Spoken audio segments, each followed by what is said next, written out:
the KEP and if there's any other issues or blockers. No, I remember last time we talked about there are a couple of things test related and process related, and after that one, I think the nothing really block. Okay. So is Derek here? I want to ask Derek. So Derek can't join today. Okay. Yeah. Yeah, I don't remember. I don't recall. Besides last time we summarized the meeting and then we want to pursue, right? Yeah, and I think like Giuseppe can give like an overview, but we are already running quite a lot of tests, like 140 something node conformants, and next we're going to target running all of the node conformants, and we can report next week how that goes. Sure. So this is just a status update. Want to ask what's the blocker or? Yeah. Basically, we want to get the KEP approved to make sure that we can get phase 1 done in 119. Sure. Well, I don't. At least I don't recall any blocker besides last time we have like the start from node conform test, node E2E test, and some certain things. We didn't have much blocker issue.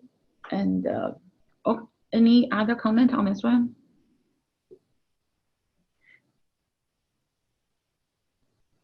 Okay, let's move to our next topic. Also, you proposed next topic about using grace period. Yeah, so we discussed this sometime last year, and I wanted to bring this back up. So to give a brief overview, so today, when a pod has a termination grace period, it's only ever passed when we are calling stop container. And the problem we have today is when we are rebooting a node, there's no guarantee which process will get killed when. So we are relying on systemd to kill our pods. And systemd has a setting where you can specify the termination grace period, the stop timeout on the scopes. And if we set it over there, then systemd will actually do a graceful termination. It will wait for that time. It will give a sig term, wait for that time, and then give a sig kill. But we can only set that if we pass that down as part of run pod sandbox. So we can set it for all the containers in that pod. So this is just for like the setting that we already have for the pod should be made available as part of run pod sandbox. And the objection last time was, what if some pod gives a very big timeout? Will it block node reboot? So I think we have two options over there. Like in the short term, the container runtime can impose a limit on that time. So it can say, okay, if you set a limit more than 5 minutes, I'm going to just keep you down to 5 minutes. You can't specify 1 hour. And limit ranges would be another option as a first class thing in Kubernetes.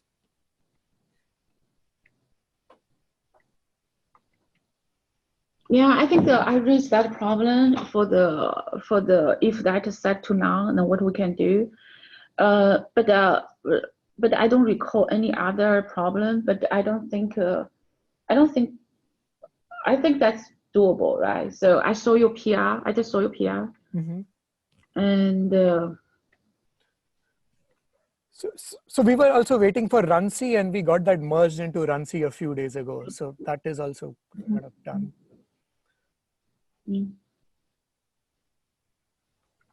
So ICC to the EG and the Nantal both have the most of the inputs and insight about the CRI. Okay. And but so far I don't see any problem for this one. So yeah, we can move forward based on the. Yeah. Okay. All right. Thanks, Don. Thanks. Yep. So next one, I think the spec this one is come back. This the pod IP status in the pod status. Yeah. Yeah, the reason that I am back is because we sort of keep talking about it at this meeting, and then end on a, well, let's take this offline kind of note, and then sort of get nothing back. So I think we're kind of still in this place where, like, I'm not sure that we've even agreed that it is a bug. You know, when I first brought it up, there was general agreement that it's a bug. and there were two different proposals on how to fix it, and I was hoping for some kind of steer or blessing about one proposal or the other, but we've kind of gone down this route and come full circle, and so like I want to get to at least some resolution of like, is this a bug? Are we going to fix it? And if so, like at least what is the path forward for getting a fix? If I recall, I may be wrong, remember something wrong. So I recall it is people think about this is not bug, it's just because so there's the pod itself, it is the smallest entity for Kubernetes schedule and managed.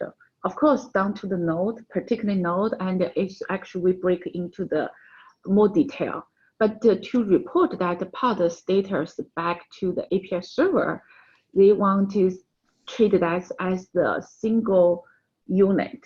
So in that sense, people think about this is not a bug, especially the two proposal we proposed layout here, and actually is a little bit disruptive to the whole like Kubernetes, right? So especially for like we want to change the hook to become to the asynchronous, and that's actually the default purpose that many people run those hook, and that could be potential change container status. Like you think about container status in one way, or you have to wait for anyway. You have to wait for the hook result to come back and set. This isn't about container status. So my problem is because container status, actually the initial container status is part of the pod status. So originally when we designed pod lifecycle management, actually we do have one principle. It is we will, once every single container within a pod run at least once, we will define that pod. It is the running state.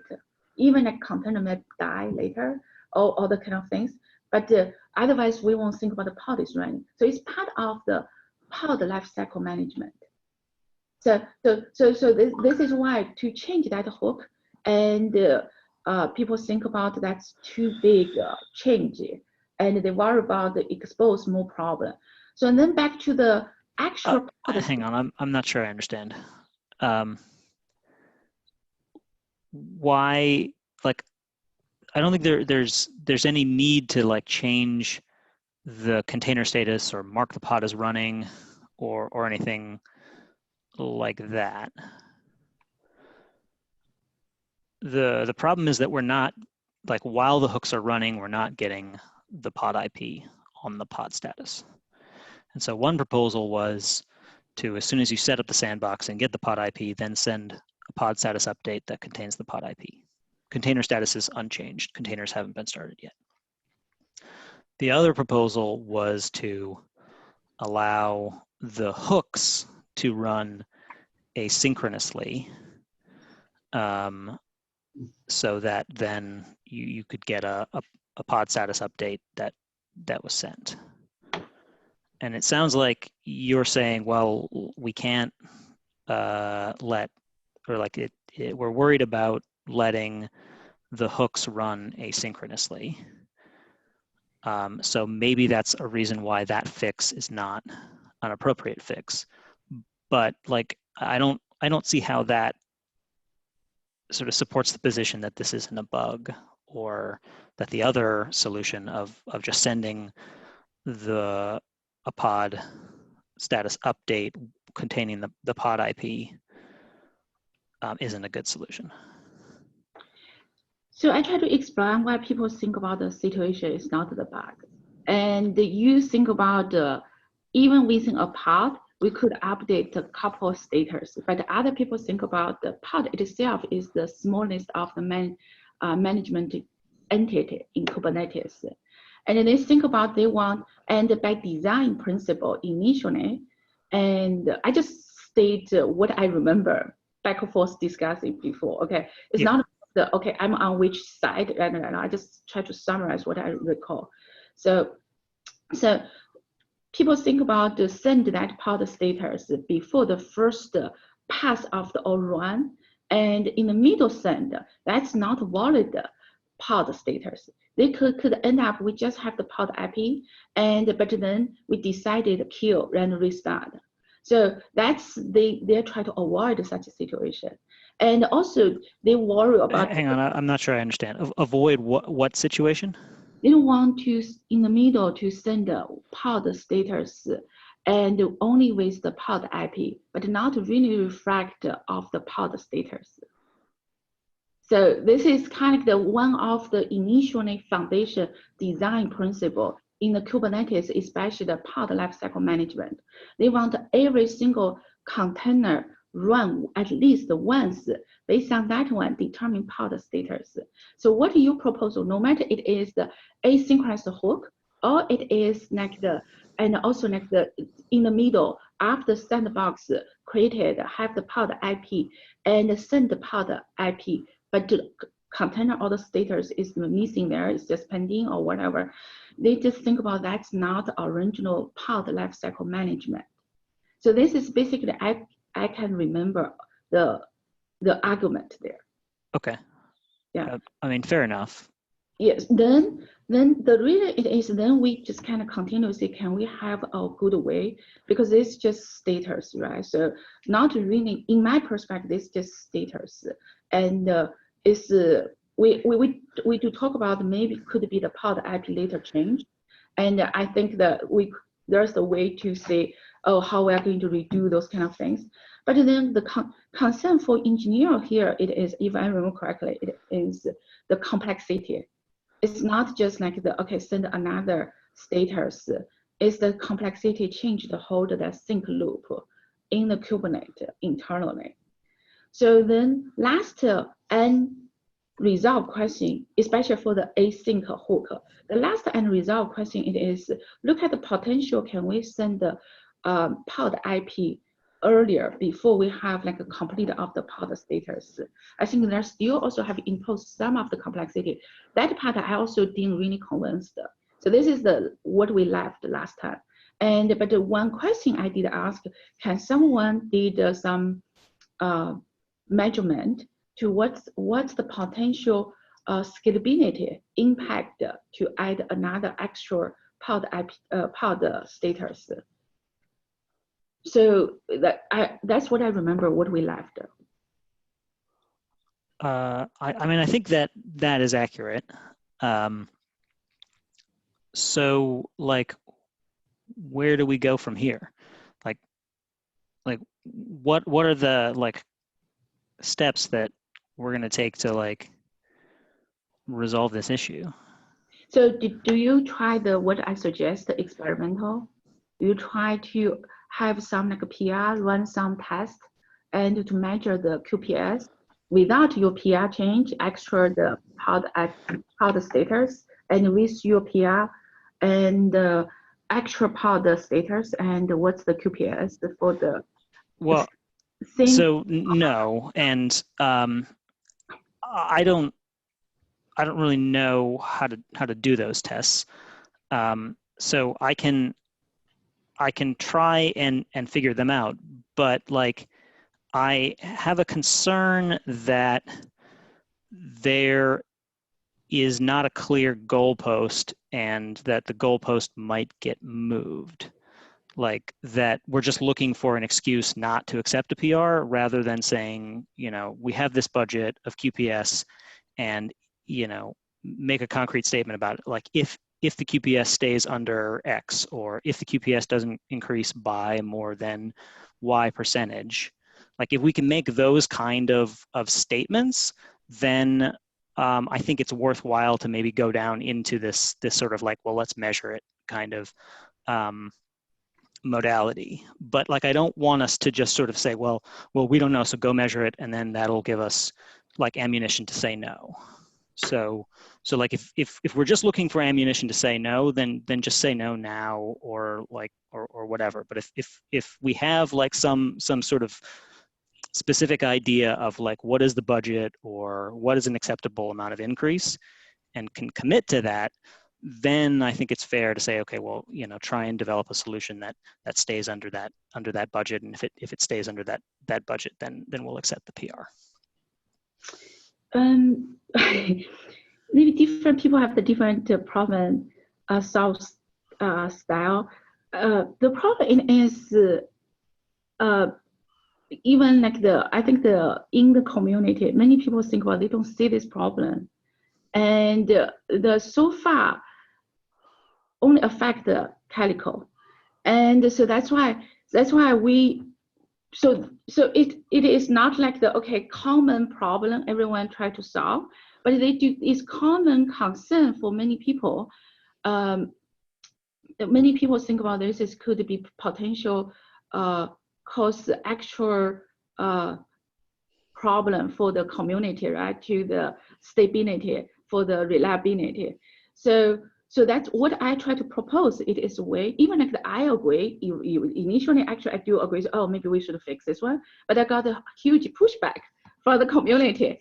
So if I was kind of the people, I will try to say here actually it's not, here's the data. I don't think about that's caused the problem. And I to prove this actually can help not technical cases, and also it's not really have the, it's not that disruptive. So this is.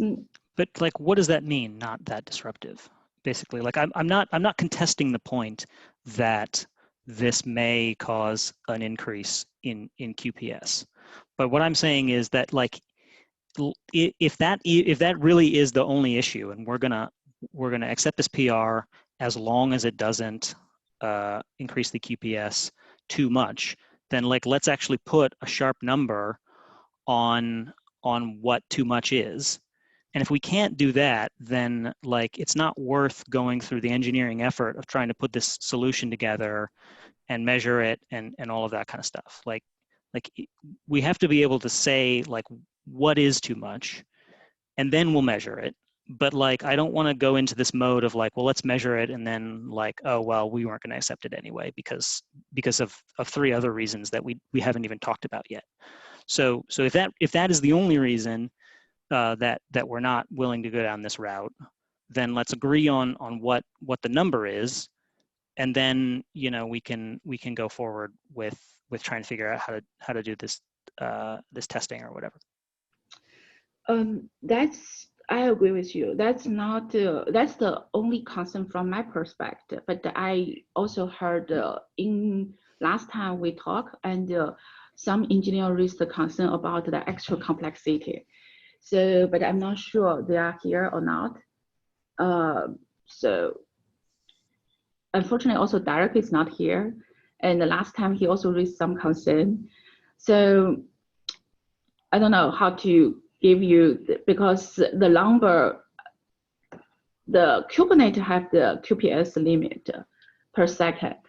So David, go ahead, please. We do have large scalability tests that you can just trigger on a PR. So I think the best standard might just be if the scalability tests we have pass, then it's reasonable. But those are QPS but he also limited. have the good point. He's thinking about that's not the only concern. That's the other concern. Oh, as the community, we people. didn't really, yeah, at least that's my personal only concern so far for extra part the status. Yeah. So, but I do agree, maybe that's not the only concern as the SIG Node community. I think that's Somebody say something. Seth just. Yeah, I had a question. So there seems to be a PR that addresses this issue. Yeah, there were two PRs that addressed it in two different ways, and then the question was, well, like which one is the right way? And that's what we've been talking about. Is like. Okay, it seems like we've been talking on a more nebulous level rather than talking about this actual code and what it does. And I mean, yes, it looks like we're going to, you know, add a status update. But I mean, David is right in that, you know, it looks like, let's see, GCP 100 performance has been run on this, KubeMark, E2E, GCE big has been run on this. Both of them passed. I mean, in terms of passing, I'm not sure what that means, you know, if it monitors for QPS increase and would fail, or if there's any artifact in those tests that we could look at to see what the QPS increase was. Yeah. But that might be something to go down.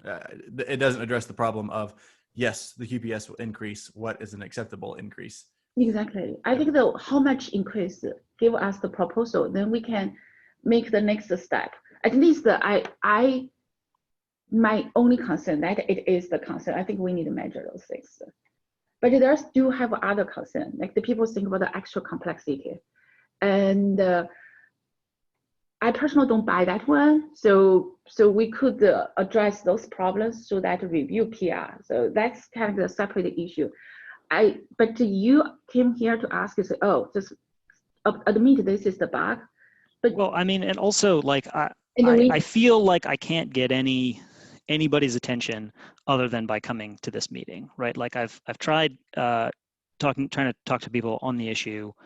I've tried trying to talk to people on Slack, and like I sort of feel like I'm just being completely ignored offline. So I'm somewhat skeptical of like, you know, tabling this discussion again of like, oh, well, we'll take it offline, because then we don't.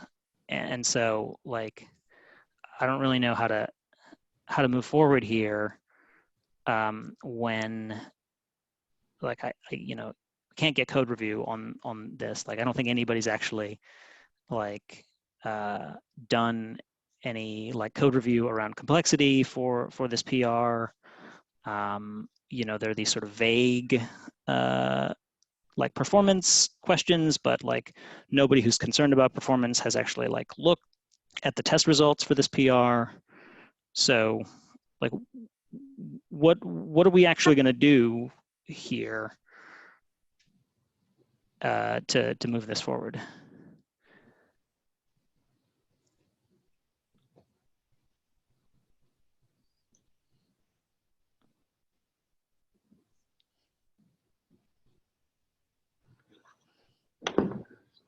Like is some maintainer gonna you know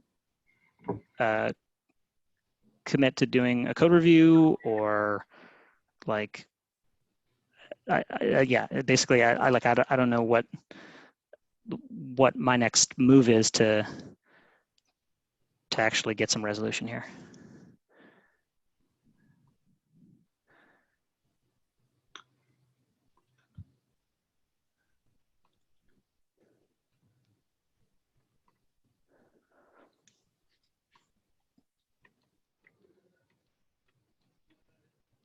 So I'm going to assign to, after I will discuss with the Derek, and then assign to the people to review this one.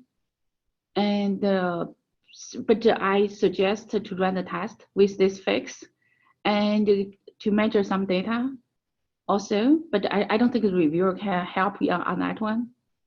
So then we can come back and discuss. I thought we were just saying that like the performance tests are being run against this PR. They were. No, they're already running. Yeah, they already ran the key mark. I don't know if there's a different one that we should be running. Yeah, like what test are we talking about specifically, if that's like the next step?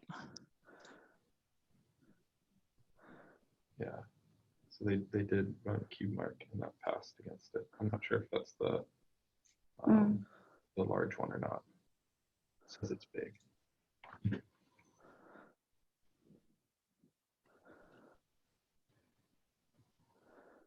Oh yeah, I saw that GC 100 performance. Maybe there's a.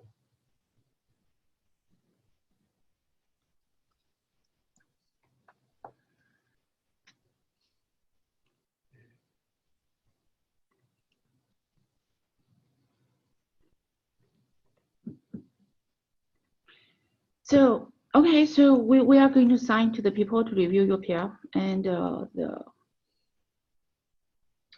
the correct one is the one by TEDU, or is there a different one that you want reviewed? Well, so the one that Seth linked to is the one that sends the extra pod IP. So like if that is the the way that sort of we as a SIG Node community would prefer to solve this problem, then that's the PR to review. There was another one that he opened and then has closed, and I'm not sure why he's closed it.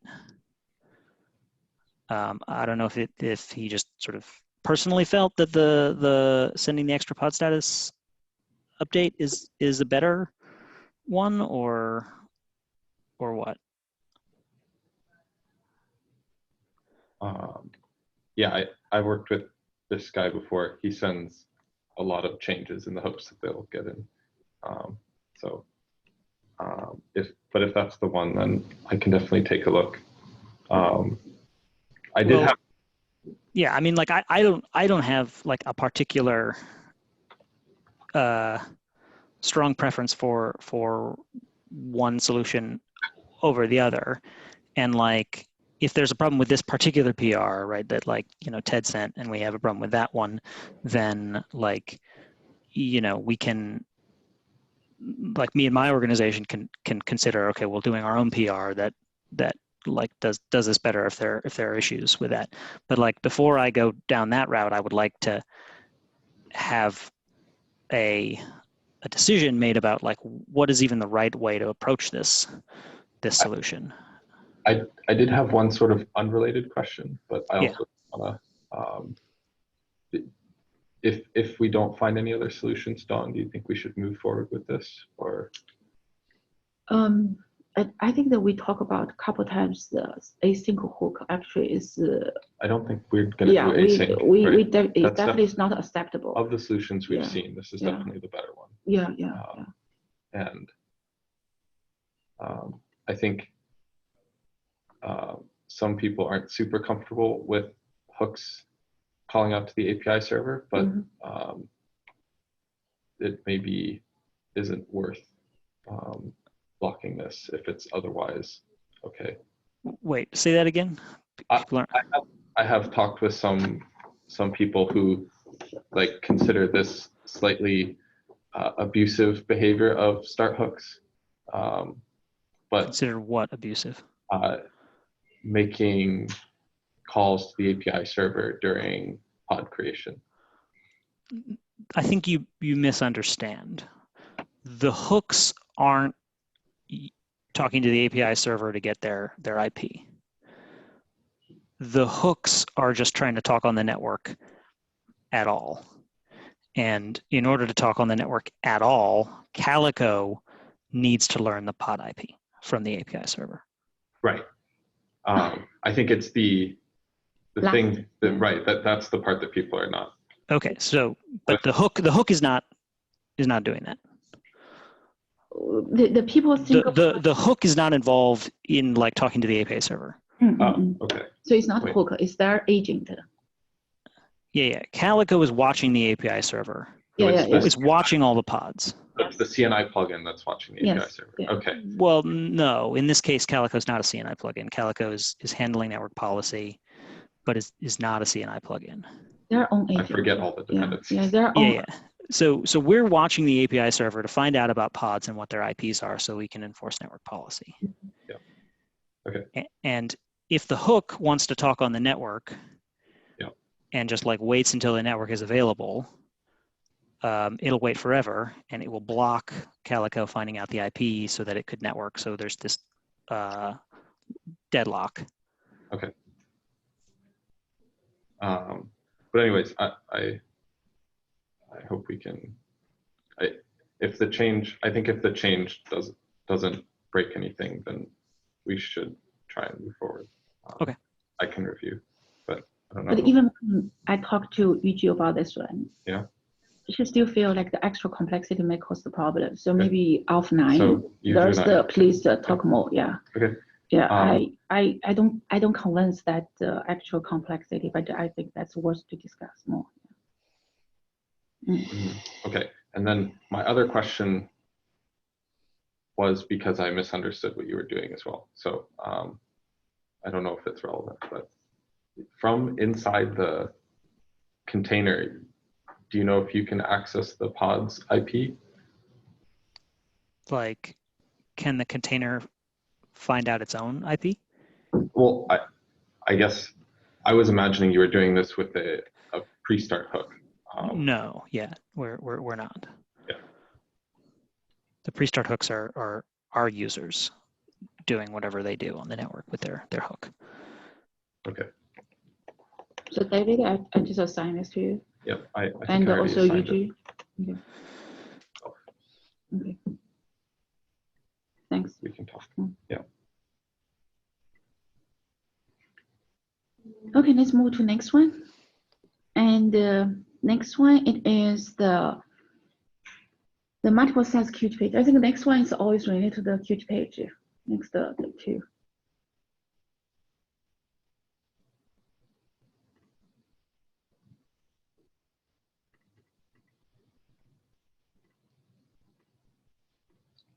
So the bot, are you available? Or you just add, Yeah. or you just ask, yeah, please, go ahead. So it's a simple review approval request for 2 PRs. First one is a part of a series of PRs, and it's actually covered by the SIG release exception. So we still have a chance to get into 118. And another one is a bug fix, and both of them are quite long in being in review. And the first one was actually accepted and already passed API review, and only like last review step is actually needed for it to be merged. So Jordan actually promised it to be merged if SIG Node review it last time. And it was reviewed a couple of times by Derek, and I updated it a couple of times, but it's from my point of view, it's in a good shape. And like if anybody from SIG Node can actually accept it, that would be great, because we are kind of approaching the final deadline for 118, and I start to be a bit concerned about the future of this PR. And the second one is actually, I don't know what is happening, because there is no movement in this PR at all, like since October maybe, when it's got LGTM, and it's a bug fix. It's not like something new. So from my point of view, we have to have it. Well, if people don't have like concerns, but if they have, they should mention them in the PR. So that's my point. Okay. That's it. I will take a look at the second one, and I believe Derek is already on the first one. He also added the status on the SIG Node agenda, say he is going to finish this. He will try to finish this today. Okay, great. Second one. The second one back in October. Yeah. Okay, thank you. Okay, thanks.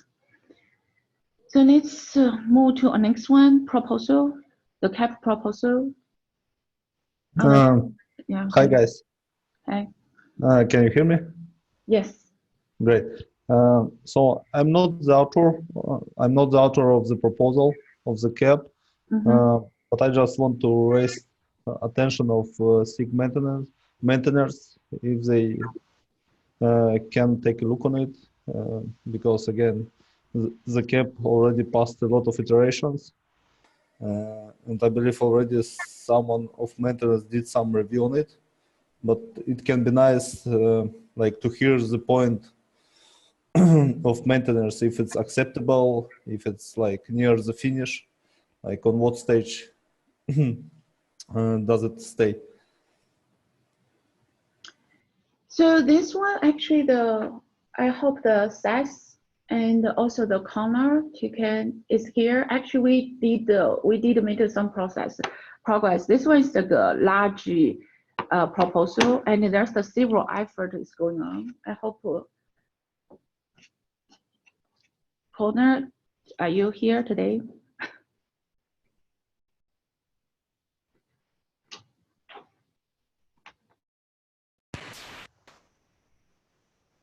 Yeah, this proposal actually, and also the BQ, and send me a direct couple email first. So.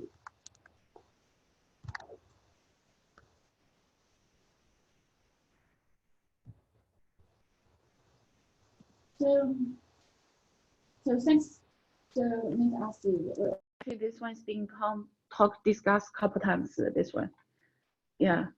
And there's the last time we talked, and there's the several the phase milestone, several dependency. So unfortunately today, everyone is working on this NUMA. NUMA a while memory management is not here, so. Okay, I will just try to ping them via Slack. Yeah. So, and thank you. Next week, discuss this more detail. If we and invite those people, make sure those people can come back, join, and then we can discuss. Okay, great. Thank you. Don, which people you have in mind? The people from the Intel and Stark and from the Red Hat and the Cornell, all those people, and also of course you, and should be actually been on this NUMA awareness for a while. So I hope they'll be here so we can discuss. Okay. I'll try to ping Connor, Nolan, and me and Ed will also have a look at this proposal. A lot of thanks.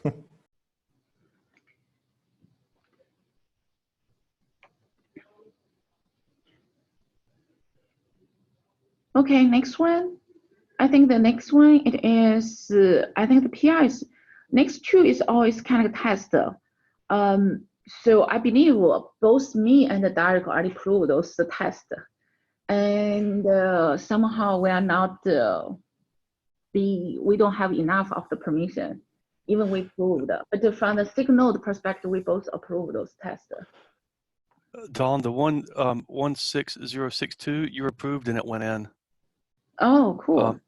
Yeah, so Derek had approved it. He was not in the owner's file, but you were. So when you did approve, it went in, and I saw the email it's merged in. So cool. Thank you for doing that. 16062. Yeah. I think the other one is more of Francesco. I think he's on the line. I think he wanted some help with just upgrade in general. Yeah, that's me. Hey. Hi. So yeah, I'm working with Victor and with Artyom.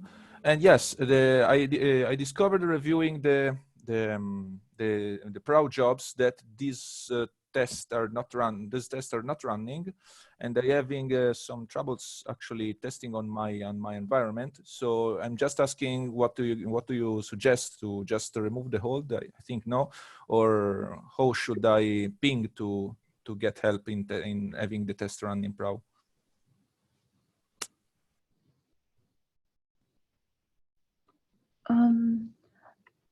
I don't know why those tests didn't run.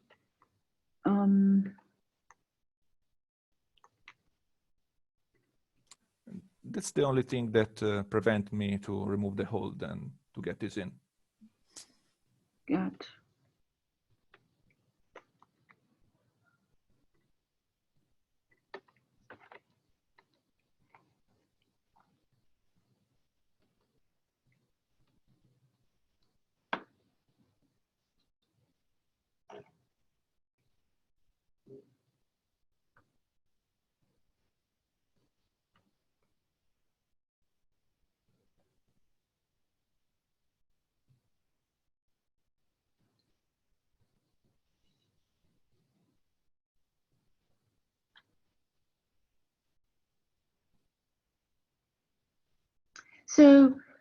So you manually run, but never succeed, right?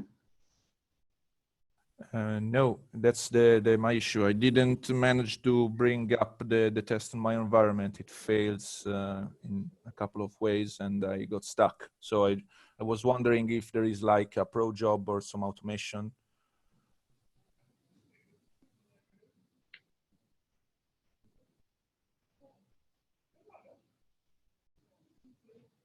Okay.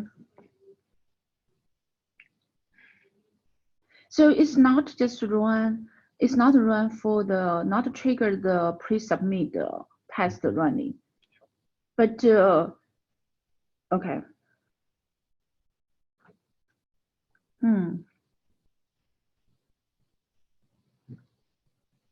What do you mean that you tried to run it on GCP and it didn't work? I mean that I tried following the end-to-end documentation about how to run the test on GCP, and I got failures. And well, it may be I just made mistakes in setting up the environment, but if those instructions are accurate, I'll just try again and until I succeed, I guess. Okay. Is that true? So are those instructions still up to date? I'm not sure if the instructions are up to date. Okay. They're never up to date. Kubernetes is too big. Yeah, but if you paste your error, there are probably some people on the PR can help. Okay, okay, I'll do that. Yeah. Okay, I guess that's all I need to know. Thanks. Thanks.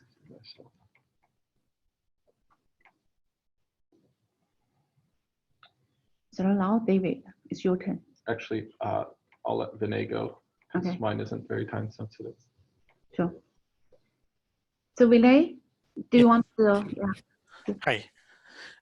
So I have a PR that's ready for the API changes. I am running behind on the implementation as well. I got pulled off because we had a couple of people from the company who were stuck in China, and then I had to go and fill in for some other work. But I think I'm not really confident that we'll make the March 5th code freeze with high quality. But the API review can, I think we can start looking into that and then at least have it ready. I'm not sending a PR to Kubernetes yet because I want the implementation to be in a pretty good shape before I send the PRs together. But I'm gonna ping Tim and Jordan this pull request number 1, which is in my repo at this point. If David, Derek, you guys want to take a look at this and have any comments, please let me know. But I believe the last change that I committed just a little while ago should address the comments that they had. The primary, Tim's feedback was mostly about using like drop disable fields and a couple of fixes in the code. And he had some questions about the commenting to clarify, and I addressed those. Jordan had a couple of fairly important changes where if we have a kubectl client code that is of a lower version, we need to support that. And when I used set defaults, the defaults.go to set the default values, that was getting in the way. So what I did was I removed the changes from defaults.go, and then I'm using the admission control that we have added the plugin to set the defaults. And I was able to figure out how to use a older down level kubectl and then test that, and it seems to do the right thing so far. So I've updated the code with the changes, the latest changes, and then added a lot of unit tests as well. So I have fair amount of confidence in this change. So if you guys get the chance to look at this, please do. But most likely this is going to go to 119. That's my feel at this point. Mm-hmm.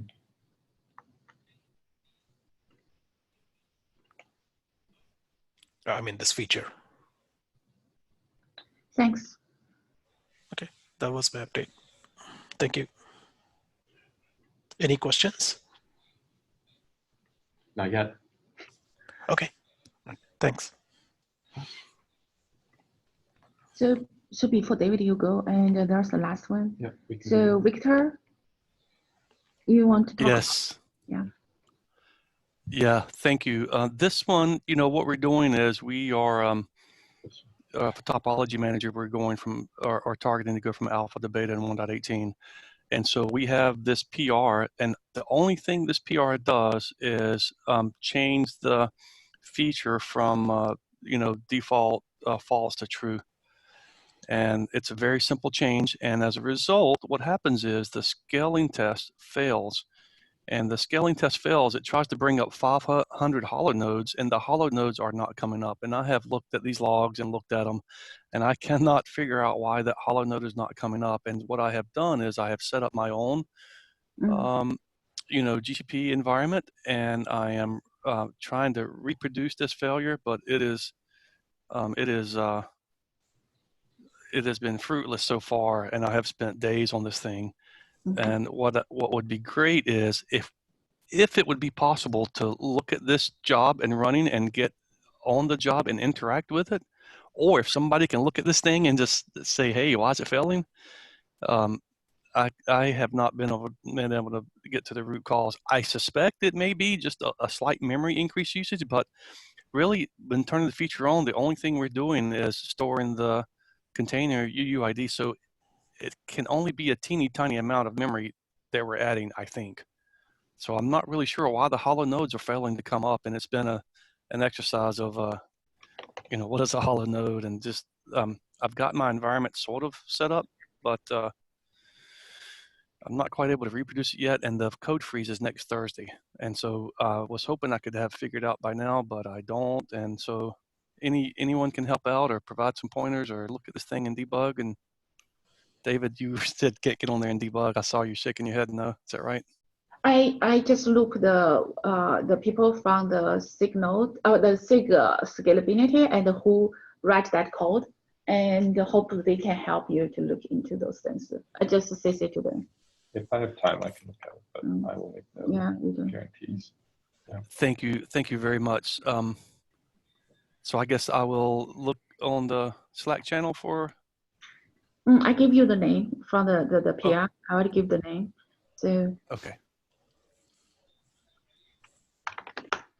So I work on this one. David, maybe you can take over. Maybe. Yeah. Thanks. Thank you very much.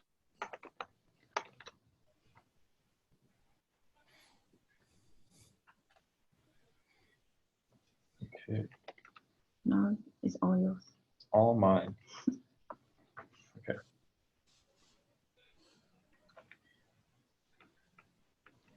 So I think my intern actually presented something like this more than a year ago, but I'm hoping in sort of the 1.19-ish time frame to get my tracing work in.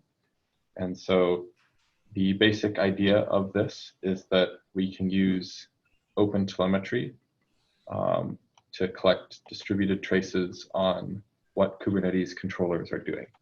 And so I've been to a number of SIGs, but now I'm going to talk to SIG Node and sort of present what I've got and what changes are required. Hopefully it should be kind of fun. So my goal from this is just, if you have feedback, feel free to ping it to me or email me or leave it for me somehow, and so I can collect all that and make sure it's all addressed. But first I'll do a little bit of a demo. So the basic concept is that everyone can see this, right? Yeah. So if I create something and pass in this -- trace parameter, then we have, so this will start out with a config map, and I'm using Zipkin here. I have the collector configured for Zipkin, and so you can see that we can trace requests that are going to the API server down through to the etcd transaction.